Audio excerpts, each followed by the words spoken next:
வணக்கம் நண்பர்களே. சரியான பங்குகளை எளிதாக தேர்வு செய்யணுமா? அப்போ இத பத்தி கொஞ்சம் பேசலாம். டெக்னிக்கல் அனாலிஸ் என்றா அது முழுக்க முழுக்க சார்ட் பத்தினதுதான். கடந்த கால சந்தை தகவல்களை ஆராய்ந்து எதிர்கால விலை மாற்றங்களை கணிப்பதுதான் இதன் வேலை. இதே பங்கின் இதய துடிப்பு படிப்பது மாதிரி நினைச்சுக்கலாம். சாட்டில் தெரியும் வடிவங்கள், போக்குகள் எல்லாத்தையும் கவனிக்கணும்.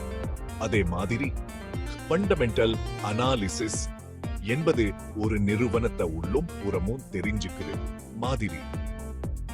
நிறுவனத்தின் நிதி நிலைமை, மேலாண்மை குழு, சந்தை நிலை எல்லாத்தையும் ஆராய வேண்டும். வருமான அறிக்கைகள், வருவாய், வளர்ச்சி வாய்ப்பு இதெல்லாம் பார்க்கணும். இது நிறுவனத்தின் ஆழத்தை ஆராய்வது மாதிரி. இரண்டு முறைகளுக்கும் அதனதன் பலம் இருக்கு. குறுகிய கால வர்த்தகத்துக்கு டெக்னிக்கல் அனாலிசிஸ் சிறந்தது. அதே சமயம் நீண்ட கால முதலீடுகளுக்கு ஃபண்டமெண்டல் அனாலிசிஸ் சரியானது.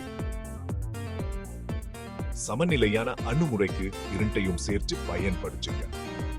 அதனால அடுத்த முறை நீங்க பங்குகளை தேர்வு செய்யும் போது நினைவில கொள்ளுங்க. சாட்டுகளை பார்த்து நிறுவனத்தை பற்றி புரிஞ்சுக்கோங்க. Break time. நல்ல முதலீடு செய்யுங்க.